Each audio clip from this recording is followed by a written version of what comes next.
नूर पर जलवाबार उलमाए ज़वील एहतराम मशाइख सादात हाज़रीन अहले सुन्नत व जमाअत अस्सलामु अलैकुम व रहमतुल्लाहि व बरकातुहू।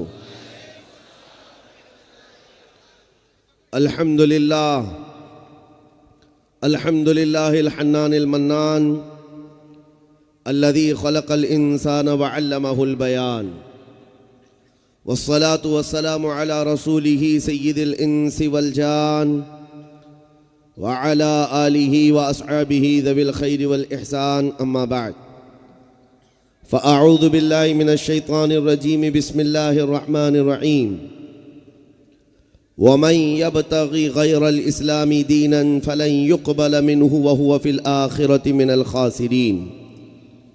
सदक़ल्लाहु मौलानल अज़ीम व बल्लगना रसूलुहुन नबियुल अमीनुल मतीनुल मुख्तारुल करीम व नहनु अला ज़ालिका मिनश शाहिदीन वश्शाकिरीन वल्हम्दुलिल्लाहि रब्बिल आलमीन। बारगाह रिसालत मुआब सल्लल्लाहु तआला अलैहि वसल्लम में एक बार दुरूद पाक का हदिया पेश करें। अल्लाहुम्मा सल्लि अला सय्यिदिना व मौलाना मुहम्मदिन मअदनिल जूदि वल करम व आलिही व अस्हाबिहिल किराम व इब्निहिल करीम व बारिक व सल्लिम सलातन दाइमतन सरमदन अबदा। मेरे अजीज़ों, अब मजमे का सन्नाटा ऐसा बता रहा है जैसे कोई मैदान में है ही नहीं। थोड़ी देर पहले जो शोर व गौगा था, हंगामा था, बार बार स्टेज वाले मुझसे कह रहे थे कि आप इनसे कहें खामोश हो जाएं। मुझे एक बात याद आती है कि दिल्ली के कुतुब मीनार पर एक पागल चढ़ गया था और उसको उतारने के लिए पूरी पुलिस आ गई, फौज आ गई, ऑफिसर आ गए, लेकिन वो किसी की बात ना सुनता है ना उतरता है, उतरता ही नहीं। बहुत देर के बाद, काफ़ी देर के बाद एक दूसरा पागल आया और उसने कहा मैं इसको उतारता हूँ, और वो कुतुब मीनार को पकड़ करके नीचे से हिलाने लगा और कहा उतर जा नहीं तो गिरा दूंगा।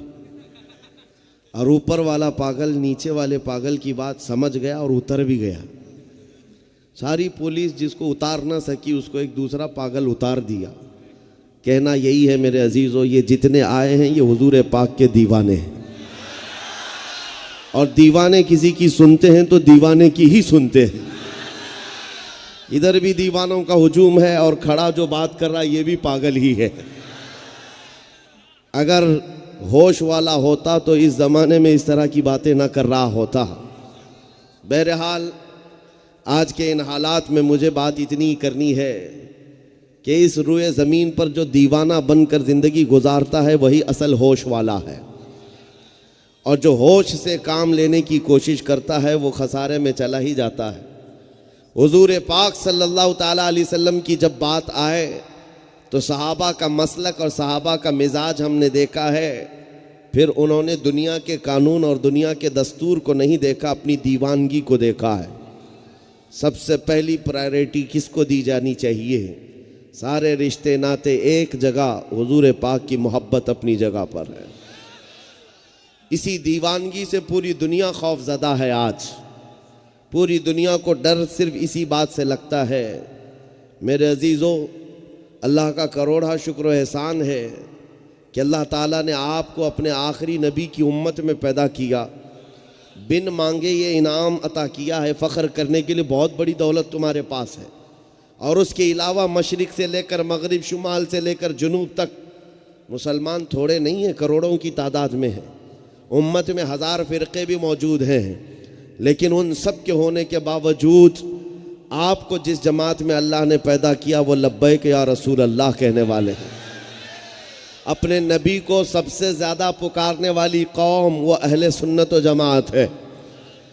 बातिल जमातों के बड़े बड़े लीडर भी आज कहने लग गए, इस ज़माने में अगर हुजूर पाक से मोहब्बत करने वाली जो मोहब्बत थी सहाबा की, वैसी मोहब्बत इस ज़माने में देखना है तो बरेली वालों को देखो।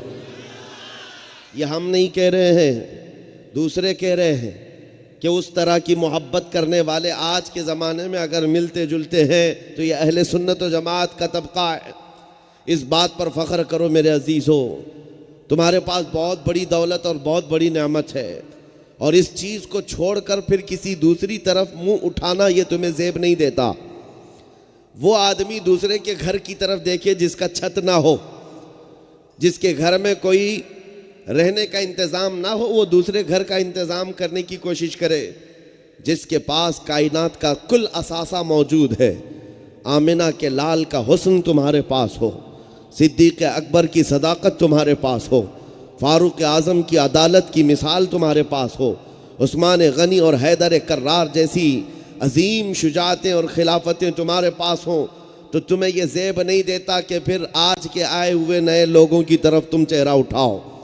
तुम्हें किसी की तरफ देखने की ज़रूरत नहीं। इसीलिए कुरान की आयत मैंने खुतबे के बाद ही ये पढ़ी है, वमन यब्तगी गैरल इस्लामी दीनन फलन युक़बल मिन, जो इस्लाम के अलावा दूसरी तरफ मुंह फेरता है, क़यामत के दिन सबसे ज़्यादा घाटा उठाने वाला होगा, सबसे ज़्यादा नुकसान उठाने वाला होगा।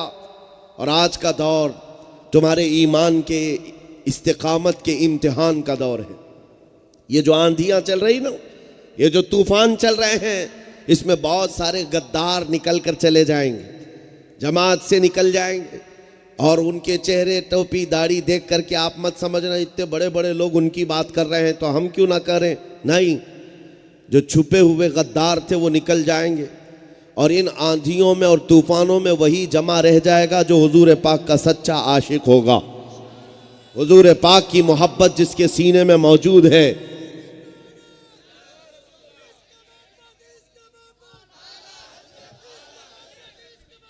कैमरे वाले आप थोड़ा सा आप साइड हो जाएं, आप ये किसी को नहीं बर्दाश्त करेंगे,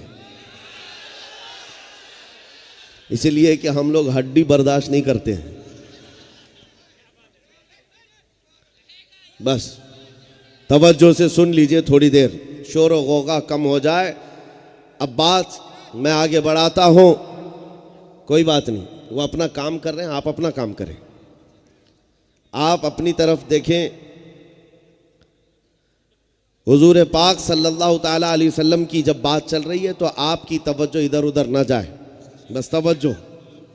हम बात कर रहे हैं शहीनशाह आज़म की, बादशाह आज़म की। आज मैं सिर्फ और सिर्फ लंबा सफ़र तय करके आप तक इसीलिए पहुंचा, या जहां तक भी जाता हूं सिर्फ एक बात करनी है, एक बात करनी है। तारीख हर दौर में पलट करके आ जाती है, हर 100 साल के बाद हर दौर में पैदा होते हैं यजीदी फितने, हर दौर में शब्बीर जन्म लेते हैं। ये आज जो हालात पैदा किए जा रहे हैं, ये तुम्हारे इम्तिहान का वक्त है मेरे अजीज़ों। कहीं इन तूफ़ानों में खसो खाशाक की तरह बह कर के मत चले जाना। आज जैसे कुछ लोगों को देखा गया बहुत ज़्यादा जश्न मना रहे कुफ़ार और मुशरिकीन, तो चलो हम भी वहाँ चले जाते हैं, हम भी थोड़ी पूजा पाठ कर लेंगे, हम भी कशका लगा लेंगे, हम भी धोती पहन लेंगे, ताकि उनकी भी बात रह जाएगी, इनकी भी बात रह जाएगी। ये इस तरह के सुलह कुल्ली लोगों का इम्तिहान है इस ज़माने में। और आपको ये देखा जाएगा, दौलत का नशा, ताकत का नशा, सत्ता, हुकूमत, पावर, सब तुम्हारे सामने आकर के रक्स कुना होंगे, नाच रहे होंगे और तुम्हें दावत दे रहे होंगे, आ जाओ इधर। पार्टी बदलने वाले कितनी जल्दी बदलते हैं आपको पता है हिंदुस्तान में। शाम में किसी और पार्टी में था, सुबह उठ के पता चला ये उधर चला गया है। यह बहुत तेजी से बदलने का ज़माना है।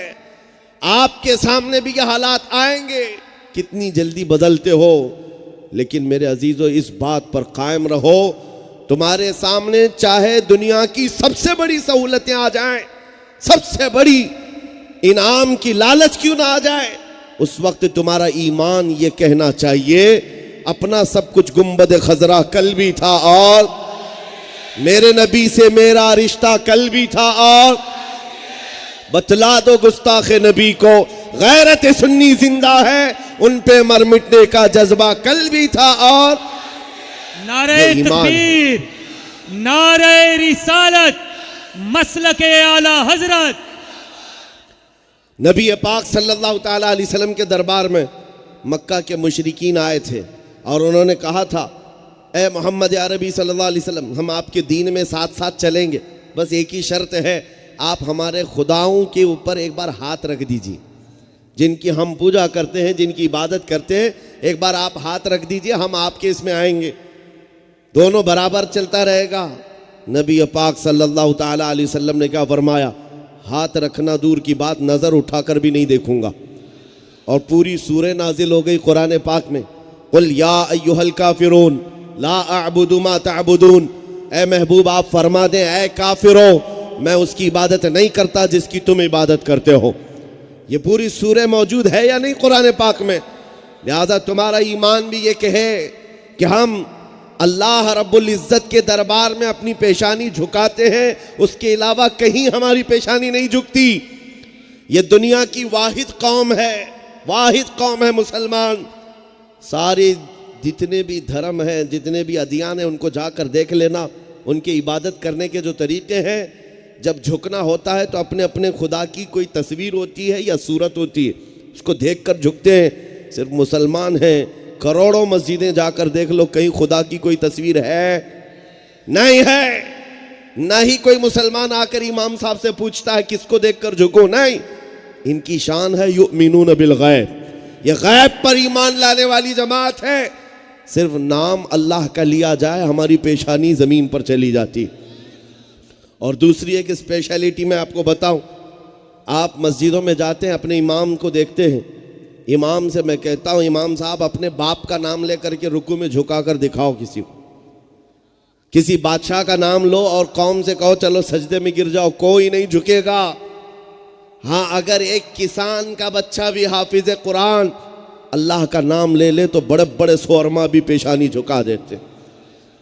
पीछे खड़ा हुआ बादशाह ही क्यों ना हो, अल्लाह अकबर कहा जाए तो पेशानी झुकती है कि नहीं झुकती? ये बात इसलिए मैं कह रहा हूं, उन जालिमों को ये पता चल जाना चाहिए, इस पेशानी को झुकाना हो तो सिर्फ एक ही नाम है, वो अल्लाह अकबर।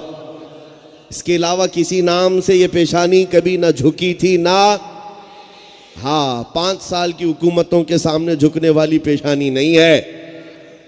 अल्लाह रब्बुल इज़्ज़त के दरबार में झुकने वाली ये पेशानी, जिसको अल्लाह ताला ने इतना महफूज रखा, तफसीर में फरमाया गया है, बकरी, बैल, भैंस, ये सारे जानवर जो है खाना अपना मुंह ज़मीन पर लगा कर खाते हैं। चारा उनका नीचे पड़ा हो, सर झुका करके खाते हैं कि नहीं खाते? लेकिन इंसान को अल्लाह ताला ने सर झुकाकर चाट कर खाने वाली आदत नहीं दी। हाथ से उठाओ और मुंह तक ले जाओ। क्यों? रिस्क के सामने भी तुम्हारी पेशानी मौला झुकने नहीं दिया, क्योंकि ये पेशानी रिस्क के सामने नहीं, रज़्ज़ाक़ के सामने झुकेगी। रिस्क के सामने भी नहीं झुकने दिया है रब ताला ने, और रज़्ज़ाक़ के सामने झुकती है।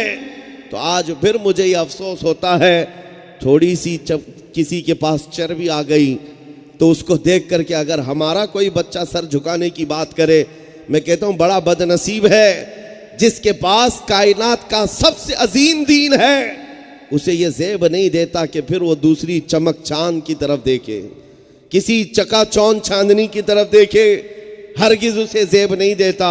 हाँ, अब हालात के एतबार से क्या होना चाहिए जो बार बार हमें कचोके लगाए जाते हैं।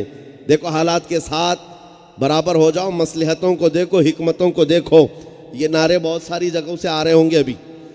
मैं कहता हूँ मेरे अजीज़ों, हुजूर पाक सल्लल्लाहु ताला अलैहि वसल्लम से ज़्यादा मसलहत जानने वाला कोई हो सकता है? हमसे कहते हैं, मैं जब तक जिंदा हूँ ये जवाब देता रहूँगा इंशाअल्लाह। हाँ, जिस दिन हमारी ज़ुबान बंद हो जाए वो अल्लाह की मर्ज़ी है, लेकिन जब तक है हम बोलते रहेंगे। बाज़ लोगों को ये लगता है इतने सख्त हालात में आप बोलेंगे, उधर से भी उकसाव होगा, उधर से भी ये होगा वो होगा। आपको पता है उहद के मैदान में 70 सहाबा की जानें गई थी, सहाबा पीछे हट गए थे, हुजूर पाक उहद के पहाड़ पर बैठे हुए थे, मुशरिकीन की तरफ से नारे लग रहे थे। हाँ, जब इनको थोड़ी बहुत खुशी मिलती है तो कीड़ों को नाचने का शौक ज़्यादा होता है। कुत्ते खुल करके आ जाते हैं मैदान में और नाचने लगे। और क्या नारा लगा रहे थे? मोहम्मद कहाँ है, अबू बकर कहाँ है, उमर कहाँ है, सब मर गए, नाउज़ु बिल्लाह। तब रसूल पाक सल्लल्लाहु अलैहि वसल्लम के कानों में ये बात आई। हुजूर ने नहीं फरमाया हालात बड़े ख़राब हैं, उहद के मैदान में 70 सहाबा की जानें गई हैं, अमीर हमजा का कलेजा चबाया गया है, हुजूर के 2 दांत मुबारक शहीद हो गए। हालात बड़े ख़राब थे कि नहीं ख़राब थे? हुजूर ने ये नहीं फरमाया खामोश हो जाओ, जो बोल रहे हैं बोलने दो, नहीं, जवाब देने का हुक्म दिया कि इनका जवाब दो, ये जो भौंक रहे हैं इनका जवाब दो। और जानते हो जवाब देने के लिए किसको उठाया? उमर इब्ने खत्ताब को। उमर उठो जवाब दो। हजरत उमर ने जो करारा जवाब दिया है मेरे अजीज, मैं जब भी हदीस पढ़ता हूँ तो अश कर जाता हूँ। जख्मी हालत में उमर फारूक का ईमान क्या था। खड़े होते हैं, कहते हैं अबू सुफियान सोन पूछ रहे हो मोहम्मद कहाँ है, अबू बकर कहाँ है, उमर कहाँ है? मोहम्मद भी जिंदा है, अबू बकर भी जिंदा है, उमर भी जिंदा है, और तुम्हारी आंखों में गड़ते रहेंगे, चुपते रहेंगे। उधर से फिर नारा लगने लगा, ओल हुबुल। हुबुल उनके खुदा का नाम है कि हुबुल की जय हो, हुबुल की जय हो। हुजूर ने फरमाया उमर जवाब दो, हुबुल की जय हो। तो हजरत उमर ने कहा अल्लाहु अजल, अल्लाहु अजल, अल्लाह बुलंदो वाला है, अल्लाह बुलंदो वाला है। जवाब हो रहा था कि नहीं हो रहा था? उसके बाद फिर उधर मुशरिकीन की तरफ से नारा लगने लगा, लना उज्जा वला उज्जा लकुम। उज्जा उनकी एक देवी का नाम है। देवी यानी खुदा वहाँ मुज़क्कर भी होता है, मुअन्नस भी होता है, दोनों होते हैं ना, गॉड और गॉडेस। उनकी जो गॉडेस थी उसका नाम था उज्जा, इज्जत देने वाली देवी। मुशरिकीन पुकारने लगे हमारे पास इज्जत देने वाली देवी है, तुम्हारे पास कोई नहीं। हुजूर ने हजरत उमर से कहा जवाब दो उमर। हजरत उमर ने क्या जवाब दिया? कहा अल्लाह मौलाना वला मौला लकुम, अल्लाह हमारा मददगार है, तुम्हारा कोई नहीं। उस मैदान में भी, उहद के मैदान में ये करारा जवाब। उसके बाद अबू सुफियान ने कहा उमर कितना जवाब दोगे? देखो बद्र के मैदान में तुमने 70 हमारे मारे थे और उहद के मैदान में 70 हमने तुम्हारे मार दी, दोनों बराबर हो गया। 1 साल पहले तुमने हमारे 70 मारे थे, साल भर के बाद 70 हमने तुम्हारे मार दिए, जंग बराबर हो गई। इस पर जानते हो खामोश नहीं, हजरत उमर ने क्या बेमिसाल जवाब दिया। फरमाते अबू सुफियान कौन सी बराबरी की बात कर रहे हो? बद्र में तुम्हारे 70 मारे गए और उहद में 70 हमारे शहीद हुए, कौन सी बराबरी है? कोई बराबरी नहीं। तुम्हारे जो मरे हैं दोज़ख में हैं, हमारे जो मरे हैं जन्नत में हैं।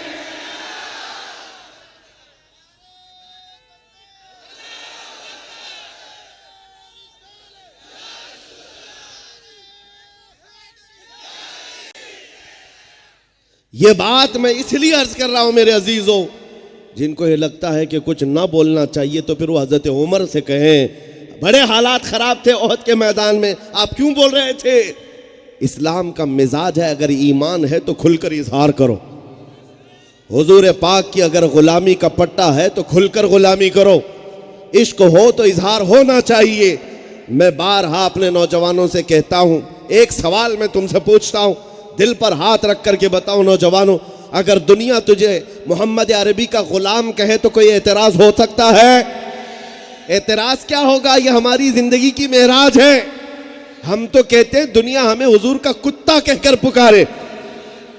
गुलामी की निस्बत पर तुम्हें कोई एतराज नहीं, बुरा नहीं लगता तो छुप कर गुलामी क्यों करते हैं? खुलकर गुलामी करो, छुप करके नहीं। दाढ़ियां निकाल कर, टोपियां छुपा कर, सेकुलर बन करके इनकी भी जय उनकी भी जय, ये गुलामी का हक नहीं होता। गुलामी का हक क्या होता है? नबी पाक सल्लल्लाहु ताला अलैहि वसल्लम के दरबार में जो आ गया वो उनका हो जाता है। नबी से हो जो बेगाना उसे दिल से जुदा कर दे, पिदर मादर बिरादर जानो माल उन पर फिदा कर दे। हज़रत अनस बिन नुज़ैर जैसी मोहब्बत चाहिए मेरे अजीज़ों। सहाबी रसूल हैं, अपनी बीवी से बेहद मोहब्बत करते थे, बहुत इश्क करते थे, लेकिन रसूलुल्लाह के ऐसे सहाबी हैं, हुजूर उनके घर कभी आया करते थे, राज़दार रसूल भी हैं। एक मरतबा उनके घर तशरीफ़ लाए मेरे आका, और मक्का से एक ख़त आया हज़रत अनस बिन नुज़ैर के घर में। हुजूर ने फरमाया अनस पढ़ कर के सुनाओ क्या है। ख़त में जंगों की खबरें थी जो मक्का वाले तैयारियां कर रहे थे। हुजूर ने सुना और कहा अनस इसको बंद करो, ये मेरे और तुम्हारे दरमियान राज है, किसी को नहीं मालूम होना चाहिए। हज़रत अनस ने संभाल लिया और उसके बाद हुजूर घर से जब निकले, अनस बिन नुज़ैर की बीवी अंदर से बाहर आई, जो बहुत मोहब्बत करते थे हज़रत अनस जिस बीवी से। बीवी ने आकर पूछा अनस क्या था खत में, किस चीज़ का खत आया है? आपने कहा खबरदार, मेरी मोहब्बत अपनी जगह पर, हुजूर का राज है ये, हुजूर का राज है ये, मैं नहीं बता सकता। बीवी ने कहा मुझसे तुम हद दर्जे इश्क करते हो, क्या ये बात नहीं कह सकते? कहा हरगिज नहीं, इसमें कोई कंप्रोमाइज नहीं, ये ईमान है, इसमें कोई कंप्रोमाइज नहीं। बीवी ने कहा कोई बात नहीं, मैंने सुन लिया है अंदर से, मैंने सुन लिया खत में क्या क्या लिखा है, मक्का में जंगों की तैयारी हो रही है, सारी खबरें आ गई हैं। इतनी बात थी कि हज़रत अनस बिन नुज़ैर ने अपनी बीवी की गर्दन पकड़ ली, गर्दन पकड़ ली, जो उनकी महबूबा है। कहा कसम खुदा की उस वक्त तक गर्दन से हाथ नहीं उठाऊंगा जब तक रसूलुल्लाह का फरमान ना आ जाए। राज को तूने सुना कैसे? और गर्दन पकड़ करके हुजूर तक ले आए, हुजूर पाक सल्लल्लाहु ताला अलैहि वसल्लम के पास ले आए। अर्ज किया आका आपने हुक्म दिया था आपके राज की हिफाजत, लेकिन मेरी बीवी दीवार के पीछे से सुन चुकी थी। मेरे दिल में ये ख्याल आया कहीं आपके राज इफ्शा करने के जुर्म में मैं अल्लाह का अजाब में गिरफ्तार ना हो जाऊं, मैं इस जुर्म में गिरफ्तार ना हो जाऊं। आका गर्दन पकड़ करके लाया, हुक्म हो तो यहीं ख़त्म कर दूं, ये राज ख़त्म हो जाएगा। नबी पाक सल्लल्लाहु अलैहि वसल्लम ने फरमाया छोड़ दो अनस, वो भी मेरी सहाबिया है, जैसे तेरे पास राज महफूज है वैसे उसके पास भी महफूज है। और गर्दन से हाथ हटाया और मुस्कुरा कर कहा मेरी महबूबा बाद में, आमिना का लाल पहले नंबर पर। ईमान का ये दर्जा है, ईमान का ये दर्जा है। सारी जिंदगी के मामलात बाद में, जिसको इकबाल कहता है आबरू माँ जना में मुस्तफ़ास, हम सबकी इज्जत आबरू मुस्तफ़ा के नाम से है। हर चे दरी दुनिया बादे मुस्तफ़ास, जो कुछ दुनिया में है वो मुस्तफ़ा के बाद है, हुजूर के बाद है। आज इन हालात में ऐ नौजवानों, सबसे पहली प्रायोरिटी तुम्हें हुजूर के अखलाक को देनी चाहिए। हुजूर पाक सल्लल्लाहु ताला अलैहि वसल्लम की सुन्नतें तुम्हारी जिंदगी का मिशन नहीं बल्कि ऐन दस्तूर हो जाए। मुझे जीना है तो मदीने के ताजदार की तरह जीना, तब ये जिंदगी के बहारें और इस्लाम की इज्जत की बहारें तुम्हारे मोहल्लों में गली कूचों में आ जाएंगी। वरना होता क्या है मेरे अजीजों, जब शेर अपने शेरी भूल जाता है तो कुत्ते भौंकने लग जाते हैं, और हालात यही है, कुत्तों को मकाम मिल जाता है और उसको भौंक भौंक करके याद दिलाते हैं तेरा काम ये नहीं है नाली गटर चौक पर बैठना, तू मोहम्मद अरबी का शेर है, खड़ा हो जा। और इंशाअल्लाह अज़ीज़ जिस दिन तुम खड़े हो गए, मैं किस बात के लिए कह रहा हूँ, सिर्फ और सिर्फ हुजूर पाक के अखलाक की और उनकी सुन्नतों की और उनके मोहब्बत के जामे पहनकर निकल पड़ो। बस बात इतनी है। एक अधिकारी साहब हैं, वो कह रहे थे क्या आप इतना भड़काते हैं बयानों में, भड़काऊ बयान होते हैं। मैंने कहा मैंने कभी भड़का कर फसाद दंगा नहीं कराया। हाँ, अगर भड़काने का मतलब ये है कि मैं जो बोलता हूँ इससे भड़कते हैं तो हाँ, मैं भड़काता हूँ और चाहता हूँ इतना भड़के नौजवान कि तुम्हारे नंगेपन से बेजार आकर आमिना के लाल के अखलाक को अपना ले, ताजदारे मदीना की गलियों में आ जाए। इतना हो जाए, इतना काफ़ी है हमारे लिए। इसीलिए मेरे अजीज़ों, आज से 100 साल पहले से बरेली के इमाम आवाज़ दे रहे थे आज ले उनकी पनाह, आज मदद मांग उनसे, कल न मानेंगे क़यामत में अगर मान गया। उन्हें जाना उन्हें माना, न रखा गैर से काम, लिल्लाहिल हम्द मैं दुनिया से मुसलमान गया। मेरे अजीज़ों, नबी पाक सल्लल्लाहु ताला अलैहि वसल्लम के दरबार में सहाबा इकराम ने जो प्रायोरिटी रखी थी, ये तो सहाबा है, लेकिन एक जानवर की बात मैं बताऊं। खैबर के मौके पर एक खच्चर हुजूर की बारगाह में तोहफा दिया गया था, हदियतन भेजा गया था। वो खच्चर हुजूर ने कबूल कर लिया। जिस खच्चर पर मेरे आका ने ज़िंदगी भर सवारी की है, उस खच्चर की बात कर रहा हूँ। जब वो आया तो सर हिला हिला कर हुजूर से कुछ बातें कर रहा है, और जानवरों की बोलियां वही जाने जो रहमतुल लिल आलमीन है। सहाबा नहीं समझ सके। बाद में मेरे आका से पूछा, आका ये खच्चर क्या कह रहा था? सुनो, बड़े मज़े की बात है। हुजूर फरमाते हैं ये खच्चर मुझसे कह रहा था कि या रसूल अल्लाह, मैं एक यहूदी मालिक के मिल्कियत में था, यानी यहूदी उसका मालिक था। वो खच्चर कहता है मगर जिंदगी भर मैं उसको अपनी पीठ पर कभी बैठने नहीं दिया, जब बैठने की कोशिश करता मैं गिरा देता था। कौन कह रहा है? खच्चर, जानवर। हुजूर फरमाते मैंने पूछा उससे तो ऐसा क्यों कर रहा था? वो कहता है आका मैं उन खच्चरों की नस्ल में से हूँ कि मेरे बाप दादाओं की पीठ पर पिछले अंबिया सवारी करते थे, बनी इसराइल के अंबिया सवारी करते थे, और मेरी माँ ने मुझे बताया था अपनी पीठ संभाल कर रखना, इस पर ताजदारे अंबिया सवारी करेंगे। मैं उन खच्चरों की नस्ल में आखिरी खच्चर बचा हूं और आप सिलसिले अंबिया में आखिरी नबी। यानी खच्चर का अकीदा भी है, आप आका खातमुन नबीन है। वो कादियानी गधे को ये भी नहीं पता है, खच्चर का ईमान था, रसूलुल्लाह आखिरी नबी है। और कहता है कि मैं बार बार उसको गिरा देता, कभी बैठने नहीं देता, इसलिए पीठ को संभाल कर रखा था कि ताजदारे अंबिया मोहम्मद रसूलुल्लाह सवारी करेंगे। मेरे अजीजों, उस खच्चर ने अपनी पीठ को संभाल रखा जिंदगी भर, इसलिए कि नबी पाक सवारी करेंगे। क्या हम उम्मती होकर अपनी आंखों को बचा रखते हैं कि इन आंखों को बचा कर रखा जाए कि इनमें से हमें देखना है तो हुस्ने मुस्तफ़ा को देखना। आंखों को बचा कर रखा है।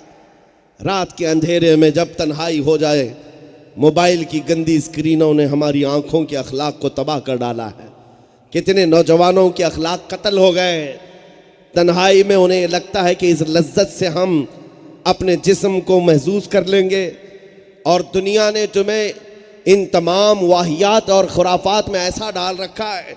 आज जानते हो पूरी दुनिया में सबसे बड़ी इंडस्ट्री पोर्नोग्राफी की है, गंदी फिल्में और यहाँ तस्वीरें, इन्हीं चीज़ों की इंडस्ट्री सबसे बड़ी है, करोड़ों अरबों डॉलर की, और लोगों का ईमान खरीदते हैं। मैं आपसे कहता हूँ दुनिया क्या देखना चाहती हो छोड़ दो।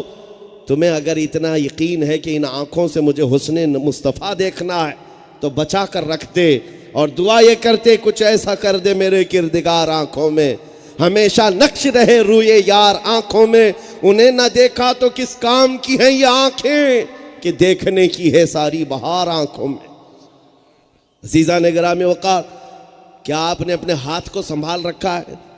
गलाज़त पर छूने से, गलीज़ काम करने से, गुनाहों को इस हाथ से करने से अपने आप को बचा रखा है? कभी ये सोच लेता कि इस हाथ की मैं हिफाजत करता हूं क्योंकि क़यामत के दिन सरवरे अंबिया से मुझे मुसाफा करना है। उस खच्चर ने अपनी पीठ संभाल रखी थी जानवर होकर कि नबी पाक सवारी करेंगे। तुम उम्मती होकर ना अपने हाथों की हिफाजत कर पाते हो, ना अपनी आंखों की हिफाजत कर पाते हो। अगर इश्क है मेरे मुस्तफ़ा से तो इन आंखों को, हाथों को बचा लो, इन अखलाक की हिफाजत कर लो, इसलिए कि इन आंखों में किसी और को बसने न दो। दुनिया की लैलाओं पर दिल देने वाले जवान, मैं उससे कहता हूँ आज की लैला कल किसी और मजनू के साथ चली जाए, इसका क्या भरोसा है? कितने जवान हमारे पास हैं ऐसे, हाँ मारे मारे फिरते रहते, शेर व शायरी करते रहते, और व्हाट्सएप के स्टेटस पर तो इनकी ज़िंदगी गुजर रही होती है। पूछा क्यों मियाँ, क्यों अपसेट हो? कहा ब्रेकअप हो गया है। किससे? यही लैला से। 4 दिन का हुस्न देखा था, दिल दे बैठा था और छोड़कर चली गई फिर किसी और के पास। ये दुनिया है जिसको आला हजरत कहते हैं शहद दिखाए जहर पिलाए, कातिल डाइंग शोहर कुछ, इस मुर्दार पे क्या ललचाए, दुनिया देखी भाली। और तुझे क्या करना चाहिए था? अरे वो तो निहायत सस्ता सौदा बेच रहे हैं जन्नत का। जा इस 4 दिन के हुस्न जमाल के पास हाथ देने से बेहतर है उस लैला को हाथ मत दे जो रोज मजनू बदलती है। उस ताजदारे अंबिया के हाथ में दे जो न दुनिया में तुझे कभी तन्हा होने दे, न कब्र में कभी तन्हा होने दे, न हश्र में तन्हा होने दे, बल्कि जहां तुम्हारे नामे आमाल तोले जाए वहां भी बेचैनी के साथ तशरीफ लाए और फिर अपनी तरफ से तुम्हारे अमाल को बढ़ा बढ़ा कर तुम्हारा हाथ पकड़ करके जन्नत में ले जा रहे हैं।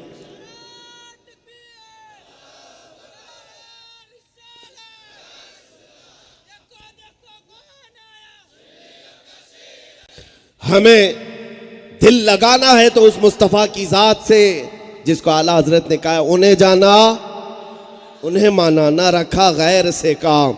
लिल्लाहिल हम्द मैं दुनिया से मुसलमान गया, आज कुछ चीज़ें आपके अंदर मैं ये पैदा करना चाहता हूँ कि तुम्हें ये एहसास हो कि तुम्हारे पास कोई चीज़ कम नहीं है, तुम्हें ये एहसास हो, क्योंकि कुछ लोगों ने तुम्हें ये बार बार कह करके एहसास दिलाया है हम दुनिया की सबसे बैकवर्ड कौम है। हाँ, तुम्हारे मुतालिक रिपोर्टें बनाई गई, सुप्रीम कोर्ट के जजों की टीम बैठी है, सचिर कमेटी, श्री कृष्णा रिपोर्ट, ये सारे जो रिपोर्ट बने हैं ना, ये किस लिए? मुसलमानों के हालात का सर्वे किया और ला करके बताया इनमें पढ़े लिखे बहुत कम है, अनएजुकेटेड बहुत ज़्यादा है, दलित समाज से भी नीचे आ गए, इनके यहाँ सियासत में भी कोई दमदार आदमी आगे नहीं, इनके यहाँ क़ियादत नहीं, इनके यहाँ डिपार्टमेंट में कोई नुमाइंदगी नहीं। यही सारी रिपोर्टें ला ला कर और हमारे मुकर्रिरीन भी बयान कर करके इनको ठंडा कर चुके, हम तो बहुत बैकवर्ड हैं, हम तो बहुत बैकवर्ड हैं। मगर मैं कहता हूँ ये कहते हैं बैकवर्ड हैं, लेकिन ये मीडिया के दज्जालों को देखो, 24 घंटे जो हम पे बार बार भौंकते हैं, कंटिन्यू हम पर डिबेट करते हैं। मैं सोचता था अगर हम इतने ही बैकवर्ड हैं तो बार बार हमारा चर्चा क्यों है? कुछ बात तो है, कुछ बात तो है, वरना जिसका कुछ नहीं है उसका जिक्र क्यों होता है? अरे मियाँ, हालात तो ये है कि इनकी दुकान चलती नहीं जब तक हमारा नाम लेते नहीं। और इन कुत्तों को देखो, अगर मशहूर भी होना है तो हमारे नाम से ही मशहूर होते। हाँ, हुजूर पर, इस्लाम पर, कुरान पर कुछ भी करो तो हीरो बनने की ख्वाहिश। हाँ, हीरो बन जाए कौम का, इस्लाम पर कुछ टिप्पणी किया तो हीरो बन गया। मैं उनसे कहता हूँ जालिम, ज़रा अपने मुक़द्दसात की बात करके हीरो बन के दिखा। तुझे बनना है तो मेरे नबी का नाम लेना पड़ रहा है, गलत तरीके से हो। ये हालात है आज, और अल्हम्दुलिल्लाह हम किसी पर एतराज़ करके या उंगली उठा करके नहीं, अपने नबी की अज़मत बयान करके चर्चे में आते। हमारा हाल तो यही है, जब तक बिके न थे तो कोई पूछता न था, या रसूल अल्लाह तुमने खरीद कर हमें अनमोल कर दिया। आपको ये बताना चाहता हूं, कुछ बात तो है कि मिटती नहीं हस्ती हमारी। सदियों रहा है दुश्मन दौरे ज़मा हमारा, यूनानो मिस्र रोमा सब मिट गए जहां से, बाकी मगर है अब तक नामो निशान हमारा। आपको ये एहसास क्यों नहीं होता कि हमारे पास अब भी कोई चीज़ है, अब भी कोई चीज़ है जो तुम्हें ना मालूम, लेकिन दुश्मन तुम्हें बार बार बता रहा है कोई चीज़ है, कोई चीज़ है। वो क्या चीज़ है जिसके लिए ये दुनिया परेशान है? अरे हालात तो ऐसे आ गए, हम तो सब जगह छोड़ छोड़ करके निकल रहे हैं। हाँ भाई, तुम्हें जो करना है करे जाओ। कहाँ है हमारी आवाज़? कहाँ है? पार्लियामेंट में कभी आवाज़ गूंज रही? कुछ नहीं। जैसा चाहा इस्लाम के कवानीन के साथ भी खिलवाड़ कर लिया, कोई उठा नहीं। फिर मैं पूछता हूँ, सब दबा चुके हो, फिर तकलीफ किस बात की? अभी तकलीफ किस बात की? फिर भी तकलीफ इस बात की है कि कोई भी गुफे में बैठा पाखंडी कहता है 2029 में इनका कहीं प्रधानमंत्री न बन जाए। ये तुम्हारा डर है, टूटी बिखरी हुई कौम को, बैकवर्ड कौम को फिर ये कहते हो। मेरे अजीज़ों, कुछ बात है, वही मैं तुम्हें एहसास दिलाना चाहता हूं।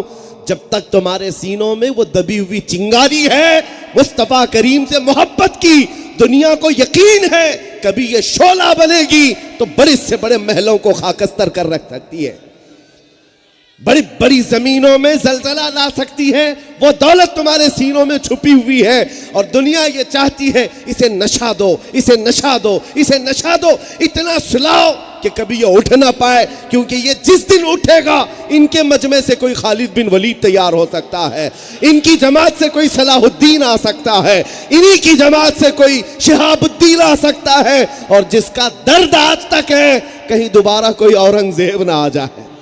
नारे तकबीर, नारे रिसालत, मुफ्ती सलमान अजहरी साहब किबला।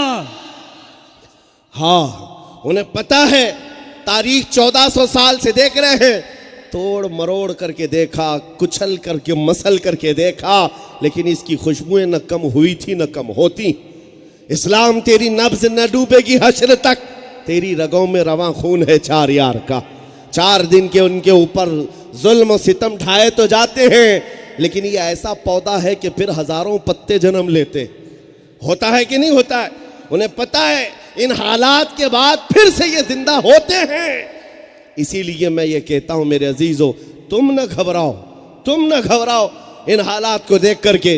एक जुमला मैंने बारहा कहा है, बाज लोग हमसे कह रहे थे अब तो हालात इतने हो गए, सब कुछ अपना दिया गया है, फील्ड तैयार हो गई है। मैं कहता हूं जालिमो याद रखो, किसी मस्जिद में एक बुत रख देने से मस्जिद बुतकदा नहीं बनती, इसलिए कि तारीख गवाह है एक रखा तुमने। काबे में तो मुशरिकों ने 360 रखे थे, तब भी काबा ही था। काबे का कभी तवाफ बंद हुआ? काबे का कभी हज बंद हुआ? नहीं, 360 भी रखे थे, काबा ही था। हाँ, काबे को इंतजार था, आएंगे आमिना के लाल, अपने हाथों से पाक करेंगे, मेरे आका तशरीफ लाए। और आपको वाकया भी बता दूं, हाँ, हुजूर जब मक्का में थे, अभी हिजरत नहीं किए थे, काबे की चाबी उस्मान बिन शैबा के पास थी।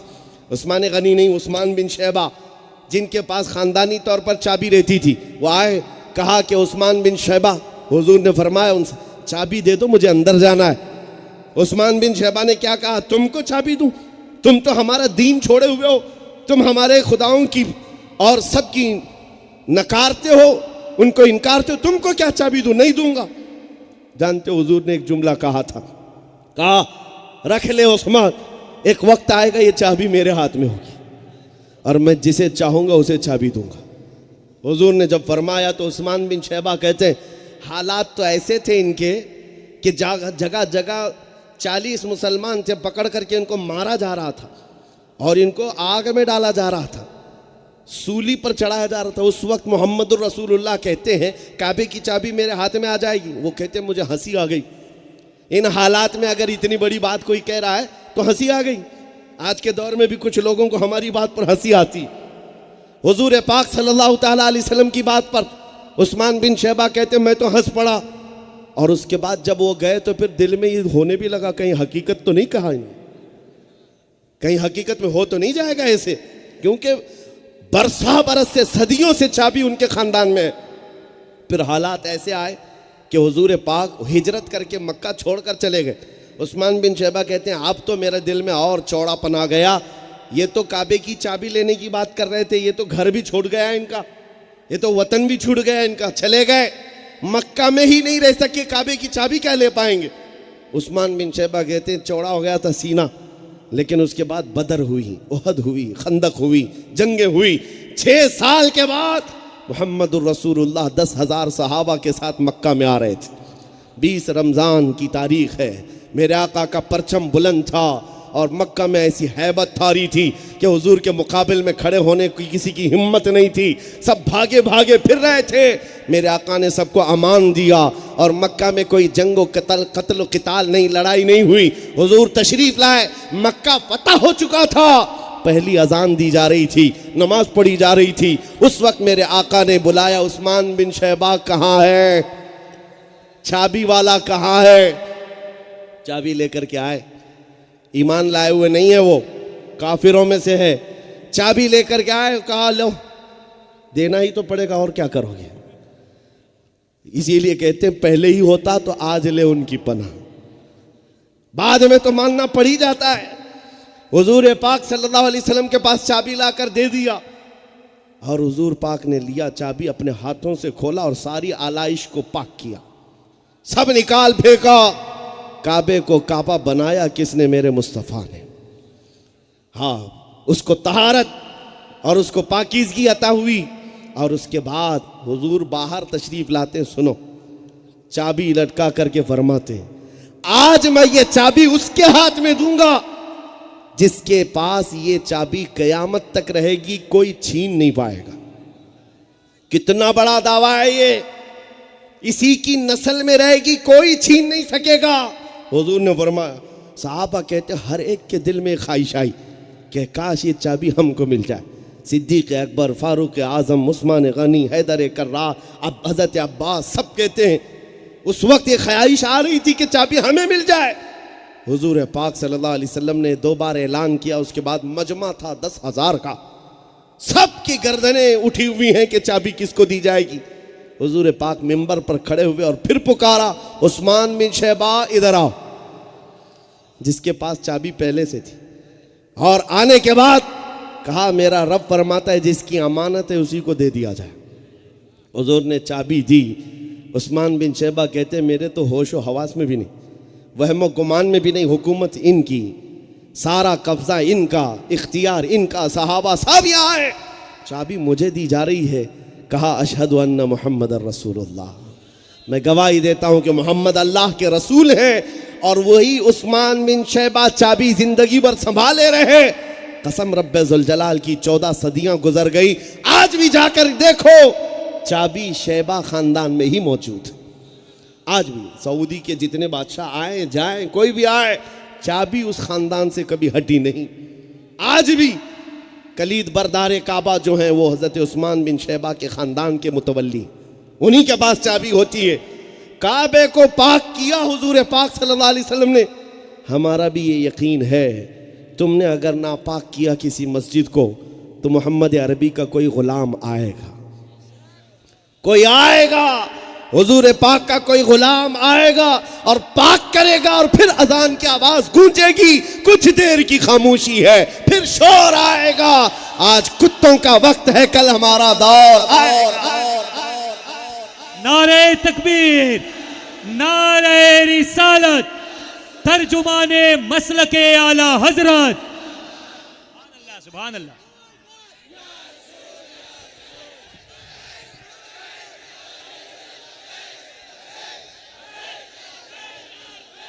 मेरे अजीजों, दुनिया को यकीन हो गया है हिंदुस्तान की यह कौम जागने लग गई है, इसलिए कि मैं देख रहा हूँ जहाँ से मेरा गुजर हुआ 8 साल के बच्चे से लेकर 80 साल का बूढ़ा भी देखता है तो बेइख्तियार पुकारता है लब्बैक या रसूल अल्लाह, लब्बैक या रसूल अल्लाह।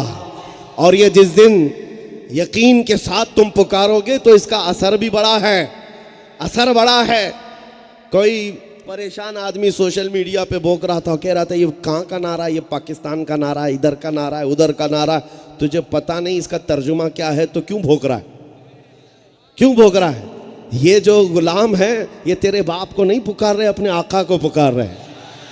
लब्बैक या रसूल अल्लाह का मतलब क्या है? ऐ अल्लाह के रसूल हम हाजिर हैं, और यही हमारा ईमान है, यही हमारा ईमान है। करूं तेरे नाम पे जां फिदा, न बस एक जां दो जहां फिदा, दो जहां से भी नहीं जी भरा, करूं क्या करोड़ों जहां नहीं। मेरे अजीजों, मरने से डर लगता है? मौत उसके लिए हादसा है जिसको बाद में जलना है, जलना है, जलना है। मोमिन के लिए मौत हादसा नहीं, तोहफा है। इधर आंखें बंद होंगी, उधर मुस्तफ़ा की जियारत हो। ये तोहफा है कि नहीं है? बचपन में एक बुजुर्ग से किसी ने पूछा था कि शादी में तैयार होकर दूल्हे जाते हैं, ये तो समझ में आता है आज शादी है, लेकिन जनाजे क्यों तैयार होके जाते हैं? जनाजे क्यों तैयार होके जाते हैं? वो भी सुन्नियों के, हाँ, दूसरों के नहीं मालूम, बगैर फूल वाले सुन्नियों के बहुत फूल पहन के जाते हैं, हाँ, अत्तर भी लगा के जाते हैं, कफन में क्या क्या नहीं लगाते, और इतना बड़ा मजमा के कंधों पर उठाए उसे नीचे रखने नहीं देता। बुजुर्ग से पूछा मरे हुए आदमी को इतना क्यों तैयार किया जाता है? बुजुर्ग ने कहा बेटा तुझे पता है आज रात वो अपने आका को देखने जा रहा है, शबे गौर भी उसी गुल से मुलाकात की रात। इसीलिए सुन्नी ये कहेगा अपोजिशन का हाल बहुत बुरा होगा, हाँ, कब्र में भी। याद रखो, जो आज इनकी उनकी जय करते हुए घूम रहे हैं, कल मुनकर नकीर से क्या कहेंगे? मुनकर नकीर जब पूछेंगे तुम्हारा रब कौन है, आप क्या कहेंगे? और जब पूछेंगे तुम्हारा दीन क्या है, इस्लाम, तीसरा सवाल बहुत अहम है, वहीं अटकते हैं बहुत। और मुनकर नकीर ये नहीं पूछेंगे हुजूर को दिखाकर ये कौन है, ये कौन है, नहीं, अरबी में है मा कुंत तकुलु फी हक़्क़ि हाज़ा रजुल, इनके बारे में क्या कहता था। ये नहीं पूछेंगे ये कौन है, वहां तो हर कोई कहेगा आका है, मौला है। हुजूर को देखने के बाद कौन नहीं कहेगा, सब कहेंगे। लेकिन मुनकर नकीर ये पूछेंगे इनके बारे में क्या कहता था, हाँ, क्या कहता था, बोल अब। तो क्या बोलेगा वो अपोजिशन वाला? तो बोलेगा यही कहता था इनका इल्म इतना है, उतना है, हाँ, भाई की तरह थे, बेटे की तरह थे, फला थे, नाउज़ बिल्लाह, जो तुम्हारे गुरु घंटालों ने तुम्हें सिखाया था वही बोलोगे। लेकिन सुन्नी गदा ये कहेगा मुनकर नकीर से अब तो पाए नाज से आए फरिश्तों क्यों उठो, अरे मर के पहुंचा हूं यहां इस दिल रुबा के वास्ते। मर के पहुंचा हूं यहां इस दिल रुबा के वास्ते। इनके बारे में पूछते हो क्या कहते था, दुनिया में क्या कहता था, हमको हमारे बुजुर्गों ने सिखाया। हम इनको क्या कहते थे, सरवर कहूं कि मालिको मौला कहूं तुझे, बाग़े खलील का गुले ज़ैबा कहूं तुझे। अरे तेरे तो वस्फ ऐब तनाही से हैं बरी, हैरान हूं मेरे शाह मैं क्या क्या कहूं तुझे।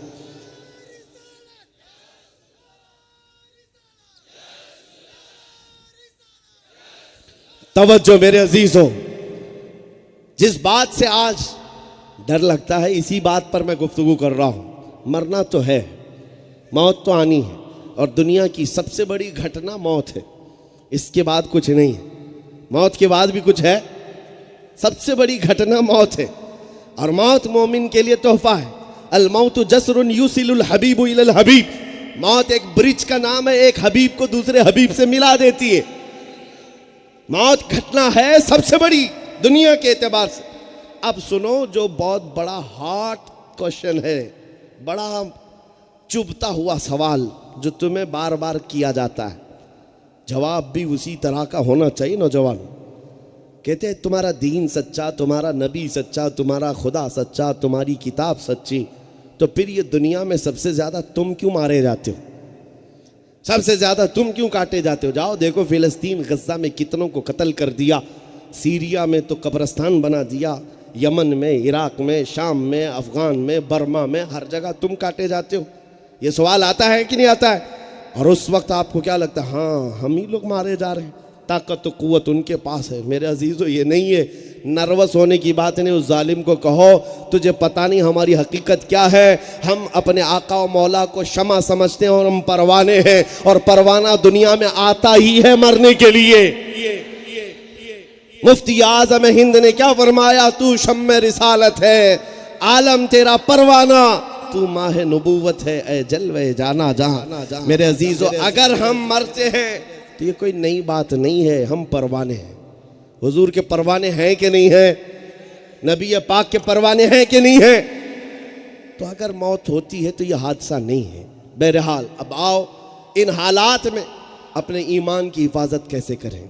नारे लगा करके नहीं, जोश में उछल कूद करके नहीं, सिर्फ एहतजाज और प्रोटेस्ट करके नहीं, अपने ईमान की हिफाजत और अपने दीन की हिफाजत अपने अखलाक से करनी होगी, अपने अमाल से करनी होगी। तुम कहीं बैठकर मैदान में नारा लगाओ, ये बड़ा आसान काम है। यहाँ पर खड़े होकर गुफ्तगू करो, ये बड़ा आसान काम है। लेकिन मैदान में जब उतरो, अमल करके दिखाओ कि दुनिया मुझे गाने बाजे की तरफ बुलाती है, मैं ठोकर मार कर कहूँगा नहीं, मैं मेरे नबी का गुलाम। दुनिया ताश के पत्तों पर बुलाती है और शराब के अड्डों पर बुलाती है, जुए के बाज़ारों में बुलाती है, तब तुम्हें होश आ जाना चाहिए, नहीं मेरी निस्बत मदीने के ताजदार से है, मुझे ये ज़ेब नहीं देता।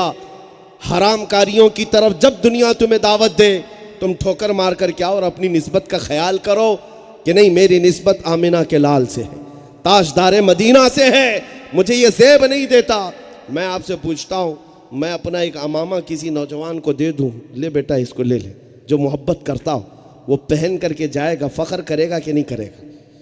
उसको जिसको मोहब्बत है मुझसे, लेकिन वो अमामा पहन कर कभी ऐसा नहीं होगा कि शराब की दुकान पर खड़ा रहे, जा कर के बाज़ार में, चौक पर, नुक्कड़ पर आवारा अपनी निगाहों को करके आने जाने वाली लड़कियों पर नज़र डालता हो, ये पहन करके नहीं होगा।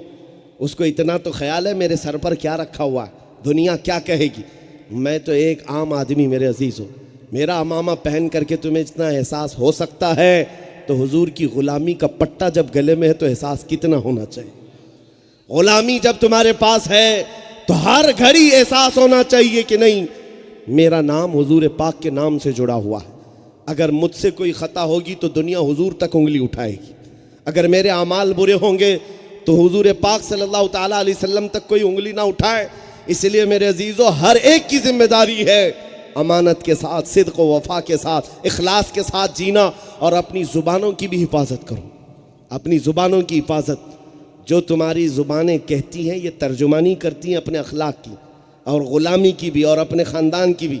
ज़ुबान देख कर के आदमी की समझ में आ जाता है इसकी तरबियत कैसी है, इसके अखलाक देख कर के बाद में समझ में आता है। ज़ुबान देख कर के पता चलता है कि क्या ख़ानदानी है या नहीं है। इसके माँ बाप ने इसके साथ क्या किया है, और जिसकी गुलामी की बात करता है उसका कुछ तो असर है या नहीं इसकी ज़ुबान पर। ज़ुबान अच्छी कर लो। अच्छी का मतलब ये है कि अखलाक अच्छे हों, लेकिन मेरे अजीज़ों नरम गुफ्तगू करना बहुत बहुत बड़े सवाब की बात। लेकिन नरम गुफ्तगू वही हम करते हैं जब तक मामलात सही होते हैं, और हुजूर पाक के ख़िलाफ़ कभी कोई आए तो हमारी ज़ुबान नरम नहीं होती। ये भी अखलाक में से, ये भी अखलाक में से है। हज़रत उमर फ़ारूक का ईमान देखो, वह अपनों के लिए बड़े नरम दिल थे और हुजूर के गुस्ताखों के लिए बड़े शदीद थे। और यही चीज़ आज आपके दरमियान हो। सुलह कुल्लियत जो आई है, तुम तो गैरों के लिए नरम होते चले गए, अपनों में दरारें बनाने लग गए। दीवारें अपनों में है, सलाम मुसाफा तक नहीं है। यह उस पीर साहब का मुरीद है, यह इस पीर साहब का मुरीद है, सब सुन्नी है, सब सुन्नी। मुसाफा करना भी नहीं गवारा करते, सलाम करना भी गवारा नहीं करते, लेकिन दूसरों की धोतियों में जा कर के ऐश कर रहे हैं, उनकी ज्योतियाँ उठा रहे हैं। ये कैसी यानी घिरी हुई हालत आ गई। एक बात याद रखो मेरे अजीज़ों, ईमान ये कहता है अशिद्दाउ अलल कुफ़ारी रुहमाउ बैनहुम। ये नहीं है कि तुम सबके साथ साठ गांठ कर लो और तुम अपना दीन भी बेच डालो और अपनों के लिए शदीद हो जाओ। नहीं, आप ये बात याद रखो, जो नबी का ग़ुलाम है वो चाहे कहीं पर भी रहता हो मेरा सगा भाई है। जो हुजूर की ग़ुलामी रखता है वो मेरा सगा भाई है, और हुजूर से अदना भी नफरत रखता है, मेरी माँ का बेटा भी हो, मेरा उससे कोई रिश्ता नहीं। ये ईमान है, मेरा उससे कोई रिश्ता नहीं है। इस ईमान के साथ आज जीना है। ये सुलह कुल्लियत जो आ रही है, इससे अपने दामन को बचाओ, इससे अपने दामन को बचाओ।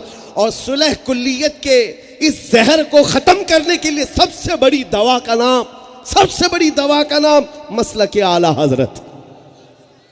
ये वो दवा है, मसलक आला हजरत। जहाँ आला हजरत का मिशन तो देखो आप। एक बार बीमार हो गए, बीमार कैसे, कौलंज का दर्द, पेट का ऐसा दर्द था, कहते हैं कि शिद्दत की मरोड़ होती थी, बहुत दर्द। जोहर पढ़ा फिर सोया, नमाज के टाइम पे कम हो जाता था दर्द, फिर असर पड़ा फिर लेट गया। आला हज़रत ने लिखा है कि मैं तड़प रहा था दर्द से, पेट की मरोड़ से। दूसरा दिन आ गया, दर्द में कोई कमी नहीं। फरमाते हैं मैं चारपाई बिछी हुई थी, फाटक कहते आला हज़रत का जो घर था, बड़ा दरवाज़ा था, वहाँ पर आप आराम फरमा रहे थे। आपके शागिर्दों में से, आपके जानने वालों में से एक हकीम साहब थे, वो एक पुजारी को लेकर के आ गए।